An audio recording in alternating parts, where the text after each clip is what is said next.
Joaquin Buckley got up my ass. Can you believe that? And this is on social media.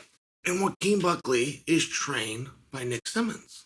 So, I get along great. I get along great with the Buck. Buckley had a bad call out. Now, to tell a guy or be critical of anything that somebody does, I mean, you could understand where somebody would be annoyed with that. Like, whatever it was, I could just stop right there. You could see where somebody would be annoyed. You're being critical, right? But there's a game where, and you play it with friends, you play it with family, you play it with loved ones, and you give 3 compliments, and then you offer a suggestion that could be a correction. And so there's no way for anyone to get their feelings hurt because they're getting these 3 compliments first, and then they get a suggestion. You get a suggestion of something you could do differently within your personality trait. And I share that because that was kind of the situation with Buckley. Like, he had done such a good job of getting this fight, getting on this card, man. These are his people. He had the Black Beast, Derek Lewis, a main event, $1 million guy, say, you may have my spot. Like, the Black Beast, who is one hell of a promoter himself, looked at what Buckley did and said, you know what, young man? I like what you've done. You may have my spot.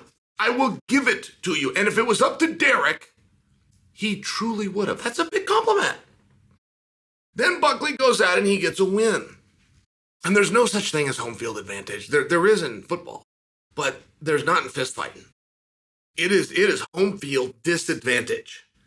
And so then Buckley's got to deal with that. He's got to deal with getting what it was he wanted. And then how is he going to make that work when everyone he knows is calling him up and asking for tickets or asking for an interview or asking him where the after party is or asking if they can come to the after party? I mean, like, they're really great things. I'm just sharing with you. He delivered for him. He got them all into that after party. He got them all the tickets. I mean, he figured it out, whatever it was. They were there. They were in droves. He had a pro wrestler went out there. Who supported Buckley, sweetie?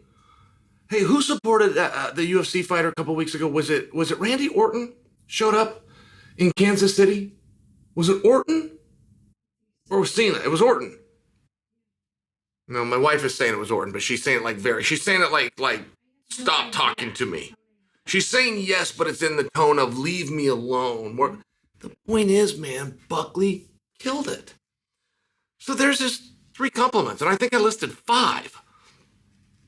But then you got a correction. Call out was bad.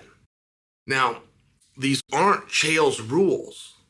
Like, even within the call out, I could play the 3 compliment game. I could tell you the energy. I could tell you he was playing. I could tell you he got people talking about it. I could tell you it's the only interview of that night that here we are a week later still discussing.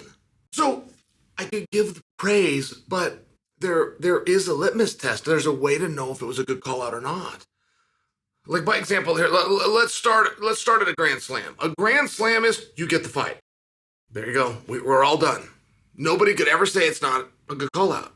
Whether they liked it or they didn't like it, it is now proven to be a good and effective call out.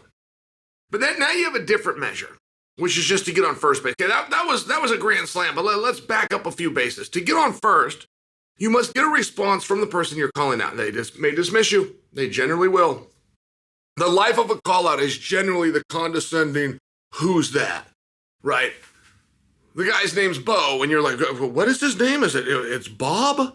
Right? I mean, it's the low-hanging fruit. I've never heard of this guy, right? It's the low-hanging fruit. But if you get that response, you're now on base, and your call out is not without merit. The thing with Buckley going after McGregor is couplefold, which is Buckley didn't go for the backup position for McGregor. As a matter of fact, Charles Oliveira claims that he's already got it.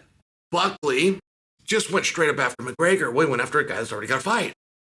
He's got a guy that's already got a fight that's announced. I mean, I'm just sharing with you, like, I like the idea in the spirit of shooting for the stars. I do like that.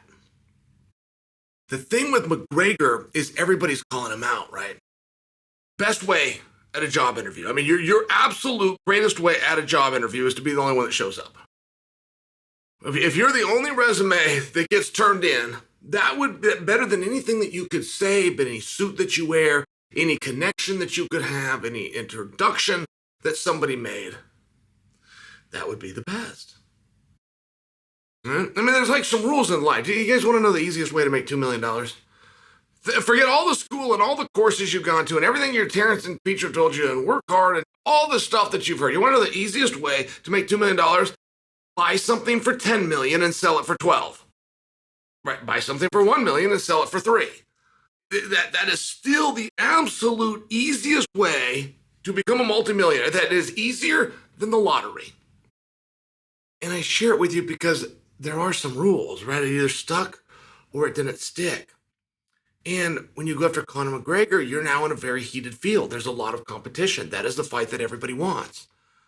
So there's nothing wrong with going after number one. There's nothing wrong with climbing yourself up. But when you have an effective call out, you must, at a minimum, just to get on base, you must get a response from the person you called out, no matter what, even if he tells you to shove it.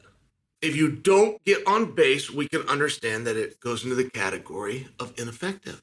So I don't think that Buckley should have been upset, by the way. I don't think that he should have been. I think that it was good advice coming from guys that were really good at knowing how to manufacture and how to maneuver. Buckley's got a good presence. He's a charming guy. He's got a good voice. He had something to say. He came out with the right energy. He had the crowd on his side. He made poetry out of the word ho. Like, I can give the praise, but he needs to be open to possible correction. So with that said, Joaquin Buckley, I accept your pending apology.